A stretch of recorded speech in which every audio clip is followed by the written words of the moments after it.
A Huntington student takes the shot of his life and makes national news. And students are raising their voices about things they want to see changed on campus. HTV News starts now.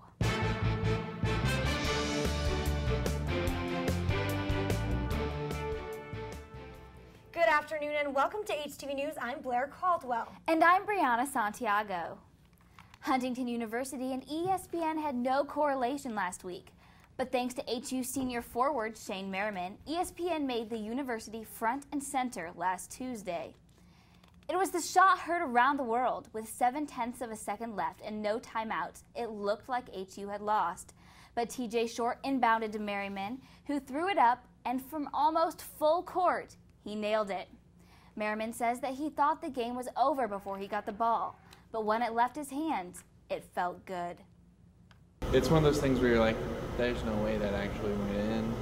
And that's what I was going through my head. I was like, did I really just hit that? And then I just hear everybody. And then I look at TJ, and then all of a sudden I just get swarmed by the students who are right next to me, which is pretty cool. And then I kind of realized what had just happened.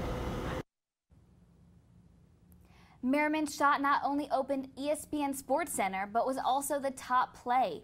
The shot was on Good Morning America, The Today Show, Huffington Post, and multiple local news stations. Merriman told HTV that his phone was going off nonstop all weekend. Merriman gained over 100 new followers on Twitter, and his name was trending in Huntington. Shane's biggest concern now? He wants to see his team make it to nationals. HU students and fans learned last week that they can't doubt the Foresters. After one of our reporters locked her keys in her car, she wished HU had a way to help her. HTV's Emily Russell went out to talk with students about what on campus bothers them and to discover what needs to improve and how. It's a popular topic here at Huntington University. Students aren't afraid to voice their opinions, even if the topics seem uncomfortable. Commuter chapels seem to be a subject worthy of change for some students. Commuters have to acquire 30 chapel credits just like students who live on campus, and the penalty for attending less than 30 could mean community service. Attending 30 chapels may not seem hard for students who live in Huntington, but for those who live an hour away, like senior Zoe Eastwood, it can be inconvenient. But as a commuting student, I feel like you have maybe a different set of priorities, not living on campus, and so having a different set of standards might be beneficial, and having a different who are selected by the student body. The Student Senate meets in this room every Wednesday to discuss the issues that students bring to their attention. Recently, the Senate has created new venues such as the think tank or the student issue email, where students can go and openly voice their opinions and concerns. Jason Wright is the Vice President of the Student Senate. As an executive officer, Wright and his fellow officers help to resolve student issues. He also is excited about the new email and the opportunity it gives students. One thing we started is an email address is studentissues@huntington.edu, and if you send an email to this email address, it goes directly to the Executive Board of Senate for us to be able to look into this issue and to see if there's anything we can do to help resolve it and make it better. Students are encouraged to meet with the Senate. They also are urged to take advantage of the new email and express their concerns and opinions, no matter how controversial the topic. For HTV, I'm Emily Russell. With Christmas around the corner, some parents in the community can't afford gifts. A local charity is doing what it can to provide families this time of year. With the help of HU's Isaiah Stevenson, Love Inc. has created a gift shop. Stevenson says the shop will help parents get gifts for their families. Love Inc. will assist nearly 50 families this year, allowing nearly 100 children to have gifts to open on Christmas. Past, they've had one of the largest adoptive family programs, and some of the families who have been adopted said that the process makes them feel humiliated and emasculated because they don't feel as if they can provide Christmas for their family. So in response to that, Love Inc. has created the Love Inc. gift shop, where families can, for a contribution of $5 per child, and that contribution is capped at $15. They get to come into the shop, pick out 5 gifts from 3 different price categories, wrap the gifts on site. We wrap the gifts at home. We send home wrapping paper with them as well, and then place the gifts under their tree for Christmas. The gift shop will be open from December 19th to the 21st at Life Church. As many Star Wars fans know, the newest film is set to release in 2015. Casting is well underway, and some Huntington students wanted their chance to be a part of the saga. Earlier in November, students headed to Chicago, hoping to be on screen with Luke and Leia. Students had 20 to 30 seconds with the casting director of Star Wars Episode 7 to make their impression. Around 10 HU students went to the city with either high expectations of a part or for the experience. Have any really high hopes going into this. I just thought it'd be something fun to do with some friends. But it was a cool opportunity to see kind of how that process went, and it was really fun. I enjoyed it. Other students sent in an audition tape online. Students like Larkayla Mosley wanted to be a part of the movie for sentimental reasons. I grew up watching Star Wars with my parents almost every single day. My dad is a huge fan of the trilogy and the movies, and it's just a really big part of my life, and I think it'd be really cool to be a part of it so I can then show my children that, hey, I was in this movie. Students who auditioned still don't know if they got a part in the movie, but they should find out in about a week. University President Dr. Sherilyn Emberton has been creating a lot of change on campus. One way recently, she's added the new major, Criminal Justice. Interim Vice President Academic Affairs, Del Dowdy, said that the school thought of the major before, but it wasn't until this year that it's been made a reality. Dowdy believes that criminal justice major will be a great addition. Dowdy released the following statement about the major. I can't think of a more meaningful place to engage in the world on its terms than criminal justice system. Those who work in it, as well as those who get caught in it, whether they're criminals or victims, they need the gospel and a thoughtful Christian ethic to help them. I'm glad that we are starting this program. Criminal justice will be offered starting fall 2014. The event, formerly called Sophomore Tea, has changed, just like the home it's held in. Now called the Sophomore Fondue, sophomore girls met at Dr. Emberton's home to share in treats and conversation. The fondue is a chance for girls on campus to get to know each other in a different way. Hannah Holt-Settler said that she thought the new changes went well. So this is just an event so that the sophomores who normally don't have events for themselves specifically, they can come and have a time to just hang out and relax and get to know some older women on campus. And so while the freshmen get orientation and registration and come be in our group, and then our seniors and juniors have junior-senior formal, sometimes the sophomores get a little left out. So we wanted this just to be a fun event for them to come and have a fancy evening for themselves. Organizers say the Sophomore Fondue will be an annual event. It's typical for fans at HU athletic events to sit quietly and watch. Student Senate, however, wants to change this. They've created a new committee this year to enhance school spirit. They want students to go to games, stand, and cheer on their fellow classmates with pride. One way of implementing more spirit is with punch cards. For every game you attend, you get a punch, and once you fill your card, you get a free t-shirt. Senate is pleased with the changes so far. In the past, speaking with alumni, there's been lots of spirit, and it's been one of those things that's died down the last 3 or 4 years. So we wanted to really bring it back and make the athletes feel loved at the games, make them excited to play. Senate has named the new student section The Forest in the Plex and hopes that it will continue to bring more fans. After the break, find out what drug is rapidly increasing in Huntington County. Plus, we'll tell you what floor is trying to break a world record. And now, another adventure with Savings Man. Look, honey, the neighbors just bought a big screen TV. Hey, I just got a bonus at work. Maybe we should get one too. Hold on there. Savings Man. Using your bonus to secure your future by paying down debt or saving is a better way to go. Well, I declare you're right, Savings Man. Stay ahead by choosing to save. And don't worry about keeping up with the Joneses. But their name is Johnson. For more tips and tools, visit choosetosave.org today. Welcome back to HTV. Huntington University is known for being the second safest campus in Indiana, but what about just around the block? HTV's reporter Brooks Hooley went into Huntington to find out about the growing meth problem. 10 years ago, methamphetamine, or meth, was not considered a major problem in the Hoosier State. Now, it is one of the biggest substance issues in the state of Indiana.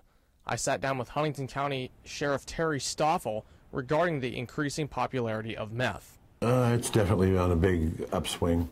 The availability and people, the knowledge on know how to make the stuff, the expertise on actually being good at it and making a powerful drug it's grown by leaps and bounds. These days, it is difficult to grow marijuana. It takes up too much space, and there are too many giveaways that could tip off neighbors and the authorities. Meth becomes an easy alternative for someone to get high. All that is needed are over-the-counter drugs, everyday materials, know-how, and a little bit of elusiveness. Not only is it easy, but it also pays well for dealers. There's an uprise and a demand for this thing, and wherever there's supply and demand, the dollars go up. So there's nothing for somebody to make $350, $400 a day, plus enough to stay high themselves. Last year, the Huntington County Sheriff's Department made over 10 lab busts. This is excluding the disposals that are found at the reservoir and in random parking lots. Cooking meth does not require much space.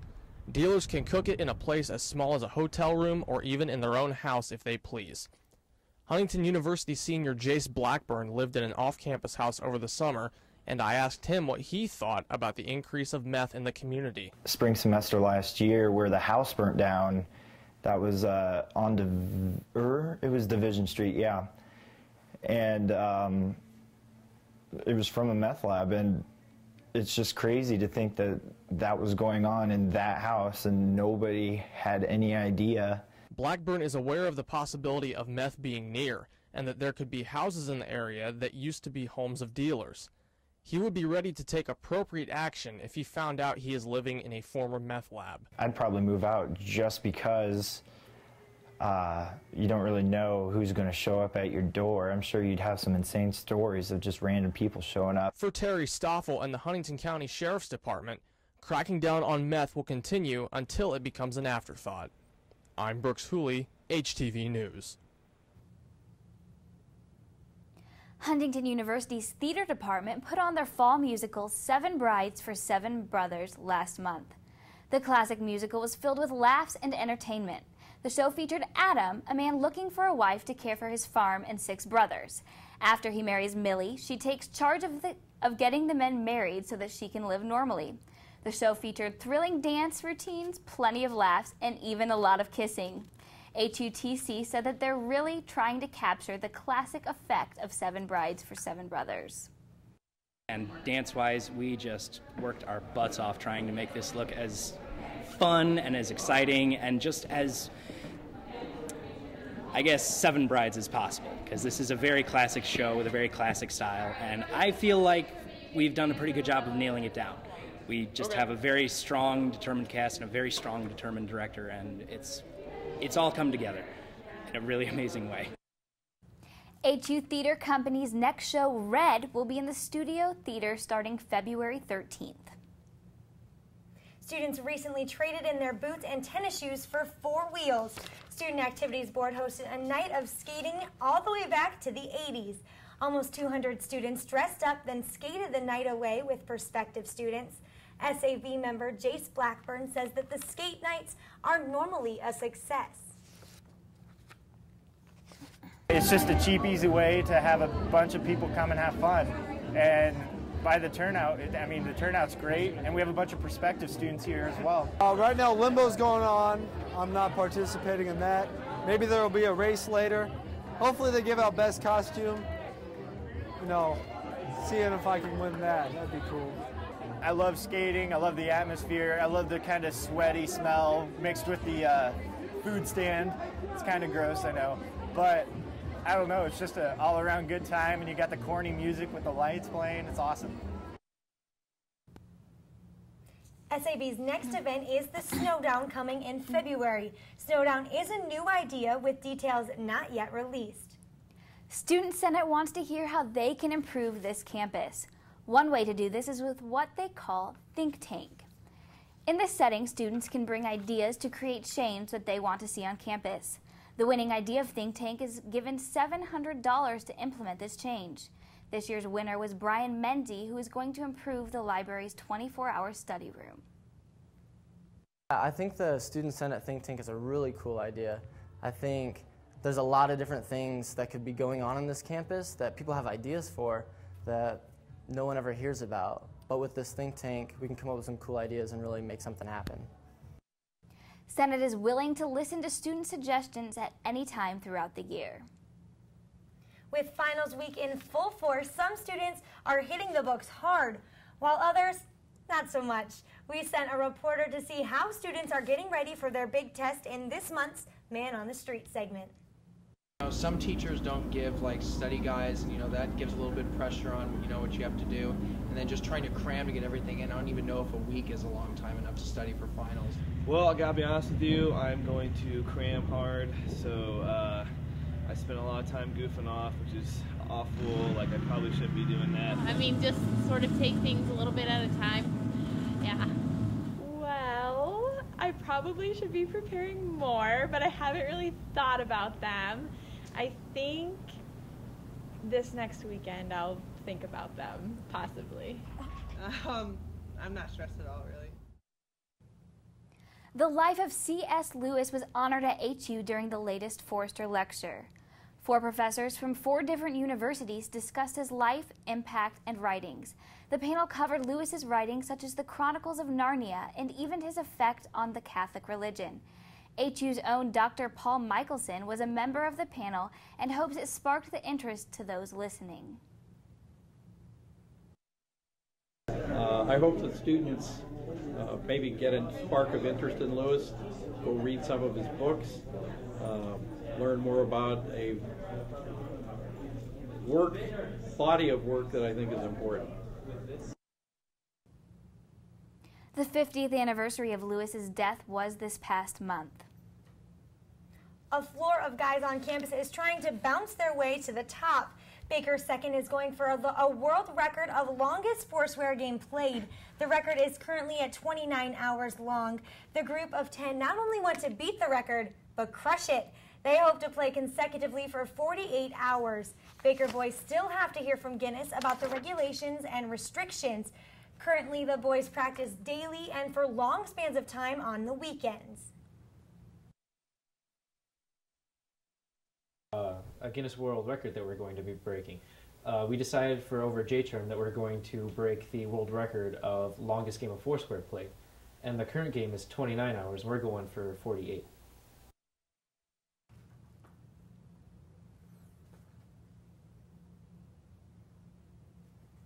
The game lasting 2 days is set for January 23rd and 24th. Spectators are welcome. I just cannot imagine staying in one building for 48 hours to play a game. I know, it's a really long time, and there's only 4 squares. Like, you think you'd want some diversity, go outside. I know, right? Outside, speaking of outside, I wonder what the weather's going to be this weekend. Let's take a look. Let's find out. It looks like on Friday we're going to have high of 30, a low of 18. Moving on to Saturday, partly sunny with a high of 26, low of 18. Moving on to Sunday, high of 31, low of 27 with chances of snow flurries. Snow! I know! Finally! Snow, finally. It's like December. It's almost Christmas. Yeah, I'm looking forward to it. Finally, it's cold and not rainy and yucky. I know. 'Tis the season. We Right. need snow. Well, that's all we have for you in this installment of HTV. Make sure you to check out our website, htvnews.net, and follow us on Twitter at HTVnews_HU. As always, thank you for watching HTV News, your source for all your campus and local news headlines. Good luck on your finals, and Merry Christmas from all of us here at HTV. See you next year.